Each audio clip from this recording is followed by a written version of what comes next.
দুনিয়াতে টাকা থাকলে হজ করা যায় না, বরং আল্লাহ তাআলা কবুল করতে হয়। মাঝে মাঝে দেখা যায় কত মানুষের অনেক টাকা মসজিদে খরচ হয় না, মাদ্রাসায় খরচ হয় না, গরিব অসহায় মিসকিন মানুষের পিছনে খরচ হয় না, মাদ্রাসায় খরচ হয় না, এতিম মিসকিনদের পিছনেও খরচ হয় না। এই জন্য টাকা থাকলে হজ করা যায় না, বরং টাকাওয়ালাকে আল্লাহও কবুল করতে হয়।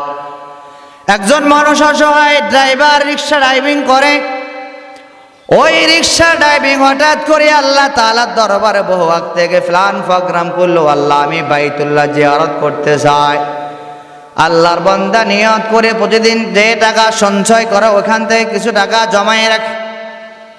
সে যে টাকা আয় করে ওখান থেকে কিছু টাকা হজের নিয়তে কিছু টাকা আস্তে আস্তে জমাইতে আছে, 10 টাকা, 5 টাকা, 100 টাকা, 500 টাকা।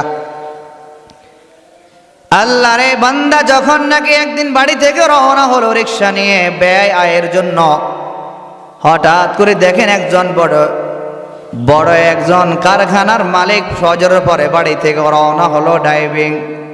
সে ড্রাইভিং করে বাড়ি থেকে বাইর হলো। ওই বড় কারখানার মালিকও ফজরের পরে বাড়ি থেকে বাইর হলো, সে তার কারখানা যাবে। যাওয়ার পর যখন নাকি ওই রিক্সা ড্রাইভারের মধ্যে হঠাৎ করে ওই বেড়া ফট্টির মালিক যখন নাকি তার রিক্সায় উঠলো, রিক্সায় ওঠার পর আল্লাহর বান্দা রিক্সা চালায় আর বড় বড় শ্বাস ফেলে। ওই বড় লোকটা হঠাৎ করে ফলে করেন, ভাই একটু বলুন তা আপনি কেন এত বড় বড় শ্বাস ফালাচ্ছেন? এই কথাটা বলার পর যখন নাকি তার কারখানায় চলে গেল, কারখানায় যাওয়ার পর যখন নাকি আল্লাহর বান্দা রিক্সা থেকে নামলো, নামার পর যখন নাকি রিক্সার ড্রাইভিংকে তার ভাড়া দেওয়া হলো, ধরেন 10 টাকা অথবা 20 টাকা অথবা 50 টাকা। হঠাৎ করে ওই কারখানার মেলের মালিকের অনেক টাকা দেখিয়া ও আল্লাহর বান্দার আরো ব্যথাটা বেড়ে গেল, শ্বাসটা আরো বেড়ে গেল। হঠাৎ করে ওই বিল্ডিং এর মালিক, ওই কারখানার মালিক বলে, ভাই আপনার এই শ্বাসের ভিতরে কোনো না কোনো ব্যথা লুকায়িত আছে, একটু বলেন তো। বারবার রিকোয়েস্ট করার পর রিক্সার ড্রাইভার বলেন, ভাই আমি গরিব মানুষ, অসহায় মিসকিন মানুষ, দৈনিক খায়, আমার কোনো টাকা পয়সা জমানো নাই। আমি নিয়ত করলাম, আল্লাহ আমার বড় ইচ্ছা, আমার বড় শখ, আমি একদিন না একদিন নবীর কবর জিয়ারত করব। ও বিল্ডিং এর মালিক, ও ভাই, ও বড় লোক ভাই, আমার কাছে টাকা পয়সা না, তবে হ্যাঁ আমি যে টাকা সঞ্চয় করি সেখান থেকে কিছু টাকা জমাই। হজ করার নিয়তে আমি কিছু টাকা জমাইলাম।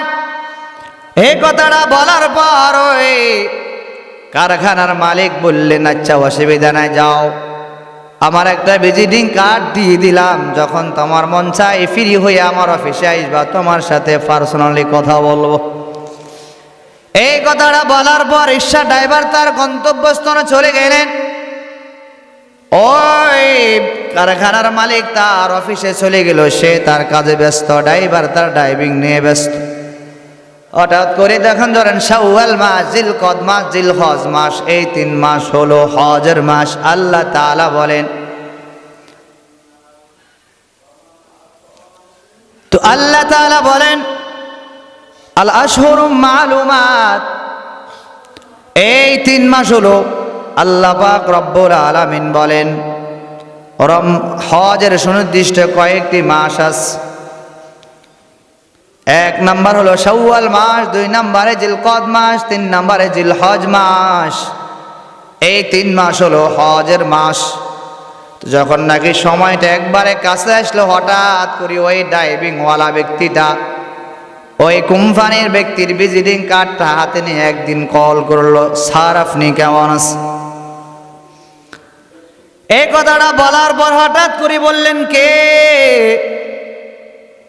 ওই ড্রাইভিংওয়ালা বলে, ভাই আমি গরিব মানুষ, অসহায় মানুষ, আপনাকে একদিন ফজর পর আপনার অফিসে আমি নামাই দিলাম, আর আপনার থেকে একটা ভিজিটিং কার্ড আনলাম। আপনি বললেন যে সময় তো আমার প্রয়োজন হয় আমার কাছে কল দিও, তো আমার ব্যক্তিগত সমস্যাগুলি সমাধান করার চেষ্টা করব। এই কথা বলার পর যখন নাকি ফোন দিলে, বলো একটু অফিসে আসো, স্পেশাল কথা বলবো তোমার সাথে, ব্যক্তিগত কিছু কথা আছে। অফিসে যাওয়ার পর দুইজন মুখামুখি বসলেন, ফেস টু ফেস বসলেন, বসে বসে কথা বলেন, আলোকপাত শুরু করলো।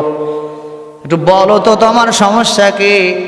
ওই বড় লোককে ওই ড্রাইভিংওয়ালা ব্যক্তি বলে, রিক্সার ড্রাইভার ব্যক্তিটা বলে, বড় অফিসার, আমি একজন গরিব অসহায় মিসকিন মানুষ, বাইতুল্লাহ জিয়ারত করা বড় ইচ্ছা, বড় শখ, আমি বাইতুল্লাহ যেতে চাই, তবে হ্যাঁ আমার কাছে কোনো টাকা নাই।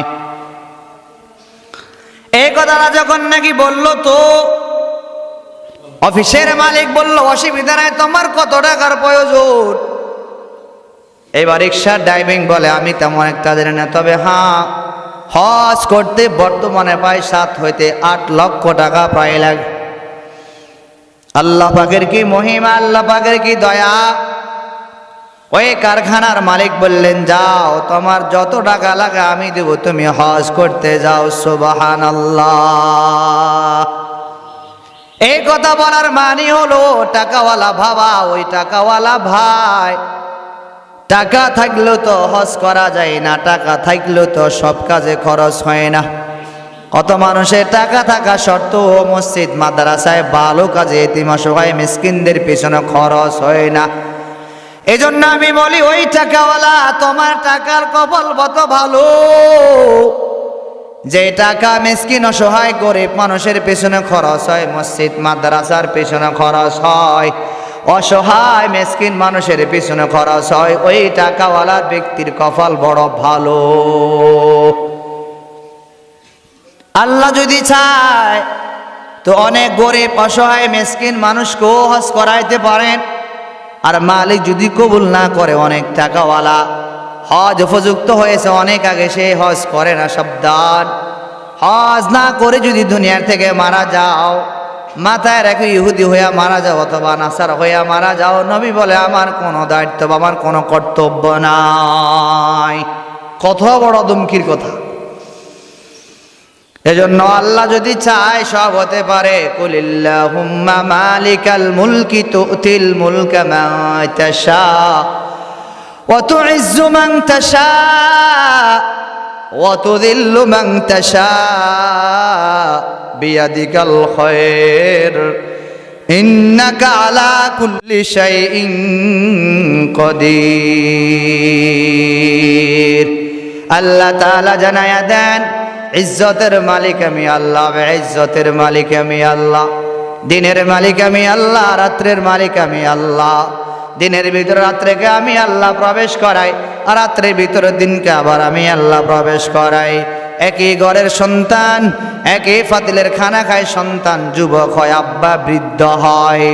ও যুবক, মাথায় রাখিও, আমি আল্লাহর মেডিসিন। আল্লাহু আলা কুল্লি শাইইন কাদির, ইন্নাল্লাহা আলা কুল্লি শাইইন কাদির। আমি আল্লাহ সব জিনিসের উপর ক্ষমতাশীল, আমি আল্লাহ সব কিছু করতে পারি। যদি বাতের ক্ষমতা হতো তাহলে আব্বা কখনো বৃদ্ধ হতো না, সন্তান কখনো যুবক হতো না, বরং আব্বাও যুবক থাকতো, সন্তানটাও যুবক হতো। অতএব বাতের ভিতরে কোনো ক্ষমতা নাই। মাঝে মাঝে দেখবেন ডাক্তারও মাঝে মাঝে অসুস্থ হয়ে পড়ে। অতএব এটা ভাবতে হবে আর জানতে হবে, ডাক্তার হলে শুধু অসুস্থ হবে এমনটা নয়, বরং ডাক্তারও মাঝে মাঝে অসুস্থ হয়, বিছনার মধ্যে মাঝে মাঝে পড়ে থাকতে হয়। আল্লাহ বলেন, ও ডাক্তার, যদিও ডাক্তারি করো তুমিও অসুস্থ হতে পারো, ওই মেডিসিনের ক্ষমতা আমি আল্লাহ তাআলার কাছে আছে।